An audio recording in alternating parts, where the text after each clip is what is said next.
So in January 1933, Hitler was now in power in Germany. He had made his way there legitimately, and he'd been given the role of Chancellor.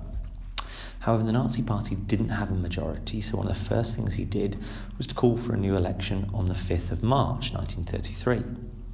Now, there are four main steps in which how Hitler and the Nazis consolidate their power and turn Germany into a dictatorship that's completely under their control. You can remember this by using the acronym FECK, F-E-C-K. The F stands for fire, the Reichstag fire, which took place on the 27th of February 1933. It's not known exactly who started the fire, but the Nazis laid the blame with a Dutch communist called Marinus van der Lubbe. Hitler and Goebbels used this opportunity to blame the communists and turn public opinion against them. Very quickly, they created the Reichstag fire decrees.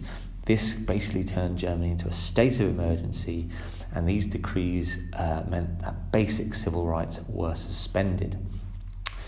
Following on from this, the election that then happened later on the next week, the Nazis won 288 seats, but they still had no majority in the Reichstag. The next step in consolidation of power is the E, the Enabling Act. This is the moment where Germany turns from being a democracy into a dictatorship. The Enabling Act was signed into law on the 24th of March 1933. It was passed through the Reichstag through various nefarious methods.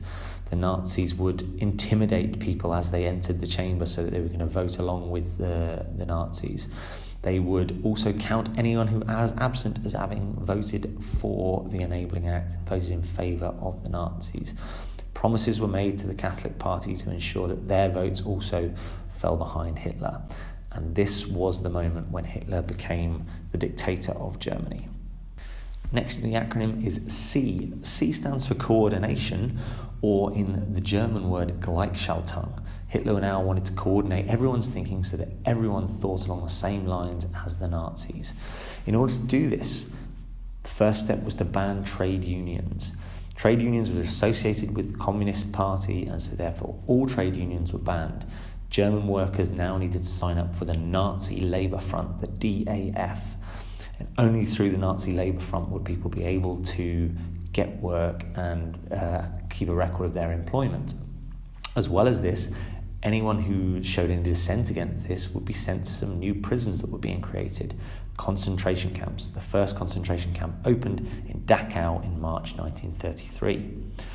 As well as banning the trade unions, the Nazis also banned other political parties so that they would be the only political party available in Germany. Germany also had a federal structure where the different districts, or Länder, had their own parliament. Hitler took this away and coordinated all power under his rule. In November 1933, there was another general election in Germany, and this time, because the Nazis were the only political party available, they won 95% of the vote. The final step in the coordination and consolidation of power is the K, the Night of Long Knives.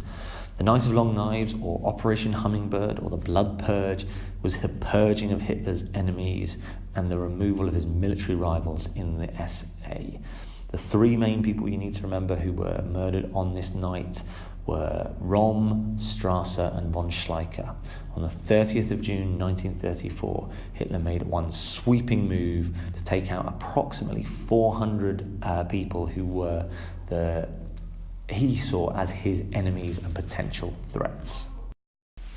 After the Night of Long Knives, it was clear there would be no challenge to Hitler's rule.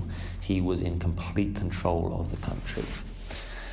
Following on from this, in August 1934, President Hindenburg passed away, and Hitler was then at the point of combining the position of Chancellor and President into this new position of Führer. Hitler was now the Führer, the leader of Germany.